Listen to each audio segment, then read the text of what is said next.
Good morning ಮಕ್ಕಳೇ. ಇವತ್ತು second book ಏನಿದೆ ಹಿಂದಿದು ಅದನ್ನು ನಾವು ಇವಾಗ ಶುರು ಮಾಡೋಣ. ಫಸ್ಟಲ್ಲಿ ನೀವು ನೋಡಿದ್ರಿ ಏನೇನಿಲ್ಲ, ನಾವು ಪ್ರಾಣಿ ಪಕ್ಷಿಗಳಿಂದಲೂ ತುಂಬಷ್ಟು ನಾವೇನು ಮಾಡಬೇಕು, ಕಲಿಬೇಕು. ಪ್ರಾಣಿ ಪಕ್ಷಿಗಳಿಂದಲೂ ನಮಗೆ ತುಂಬಷ್ಟು ಕಲಿಯಲು ಇದೆ. ಯಾವ ರೀತಿ ಮನೆ ಅಂತ ಅಂದಾಗ ನಾವು ನಮ್ಮ ಮನೆ ಬಗ್ಗೆ ಕಲ್ಪನೆಯನ್ನು ಮಾಡ್ಕೊತೀವಿ. ಆ ಮನೆ ಹೇಗೆ ಬಂತು, ಎಲ್ಲಿಂದ ಬಂತು, ಮನುಷ್ಯ ಹೇಗೆ ಕಲಿತ ಮನೆ ಮಾಡೋದನ್ನು, ಯಾವ ರೀತಿ ಅವನು ಮನೆ ಮಾಡೋದನ್ನು ಕಲಿತ, ಹೇಗೆ ಕಲಿತ ಅವನು ಪ್ರಾಣಿ ಪಕ್ಷಿಗಳಿಂದ ಮನೆ ಕಟ್ಟೋದನ್ನು ಅವನು ಕಲಿತ.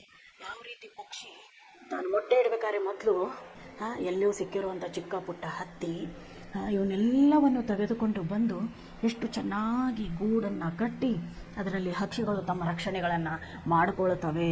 ಅದು ಯಾವ ರೀತಿ ಮಾಡ್ತವೆ, ಅದರಿಂದ ಮನುಷ್ಯ ಏನು ಕಲಿತಿದ್ದಾನೆ ಅನ್ನೋದರ ಬಗ್ಗೆ ಈ ಪಾಠದಲ್ಲಿ ಲಾಲಿಲ್ ಮತ್ತು ಕಿಂಚ ಲಾಲಿದಾಮ್ ಕಿಂಚ ಮತ್ತು ಕಿಂದ್ರು ಅನ್ನೋ ಇಬ್ಬರು ಸ್ನೇಹಿತರಿದ್ದರು. ಅವರೇನಂದ್ರು, ಇವೆಲ್ಲ ಪ್ರಾಣಿ ಪಕ್ಷಿಗಳು